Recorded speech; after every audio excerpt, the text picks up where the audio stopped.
Sir, I will ask you about what I understood is Nepal is exporting power to India, cement to India, plywood to India. Even European doesn't know that Nepal has so much of capacities. So my question will be like, what are the products you want to export to the global market? Like you have a lot of spices, you have a lot of pashmina, carpets, and handicrafts. You have a lot. What all things you want to export internationally?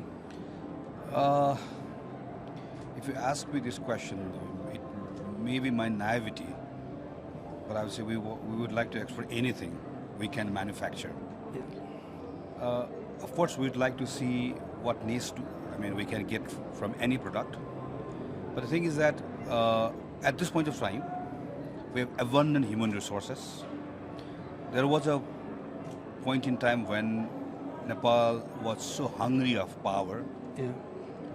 Of course, we are still struggling in dry season, but now we are exporting power to India. We are already in talk with Bangladesh to export power. That means we have now the foundation of human resource. Now we have foundation of, energy. So we have energy. We have human resource. We are also investing a lot in connectivity, particularly in road infrastructure. That means, and in our doorstep, we have India. And of course, we do have China as well in our northern parts. So that means that, there was a time when Nepal was just looking for some niche product. But now if we can have right technology, so that technology will enable our human resource, that will, with our energy, where we can compete even with the other producers in our region. So that is one. The other is that Nepal would like to see ourselves connected in regional value chain. So where, India has already graduated to the next level. So if you can just fit into that value chain, so that's going to help our manufacturing sector a lot. And what I experienced is your printing technology here is good because we could able to print something in 24 hours. So how do you think about printing industry growing future? That is what I was really impressed about today's exhibition. So, honestly speaking, I've never thought about that arena. But now as the exhibitors, show their product here, and then I think that there's a lot of scope in that particular area where Nepal can really grow. And poultry industry also, I saw the dramatic growth in past years. How do you see the export for these products? Poultry industry. Oh yeah, we are doing quite a good in poultry industry itself. We have to rely on few products, particularly for the feed. We still have to rely on number of exports, but there is also quite a space for us. Nepal has so far become self-dependent in poultry, and there is a space for export as well. And Europe, I saw your tea and coffee in Germany. Everywhere in Europe. Yeah. So how do you see the growth of agriculture and tea industry? Particularly tea, we have been quite good in tea for many years.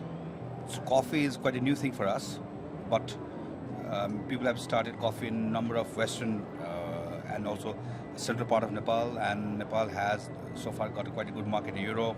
They have also started quite a good market in the US also, and people who are involved in this, they have been sharing us that if there can be some policy help, if government can help them in some areas, there is a huge potential for Nepali coffee. Particularly in European market, there is a high demand for Nepali coffee. There is already demand for Nepali tea, but there are some policy weaknesses where which we need to unless. If that happens, then I see there is still a very potential in this particular tea and coffee. And the handicraft is also growing. How do you see that? I would say it's in a way underutilized sector, and of course Nepal handicraft is one area where Nepal is exporting from quite a long time, but still I think still around 20 to 30% market is only explored for Nepali handicraft. So there is a lot of space. 70% of our potential market is still underutilized, unexplored. As there are so many tourism people are coming, what message you want to give it to the European tourists or European people who want to visit Nepal? not only for European tourists, we'd also like to give our message to South Asian tourists as well. So it is one of the cheap, but one of the beautiful, amazing destination. So if you are planning for any of your holidays, and then after the COVID you are struggling with your pockets, Nepal could be a right destination for you. I can assure you as a Nepali citizen, as a Nepali lawmaker as well, on behalf of Nepali government, on behalf of Nepali people, that you won't regret if you choose Nepal as your holiday destination. Thank you so much for joining Modern Business TV and Modern Plastics TV and Modern Plastic and Business Global Network. I'm Ginu Joseph signing off. Have a wonderful time in Nepal. We wish you all the best for 5P Nepal and the show. Thank you.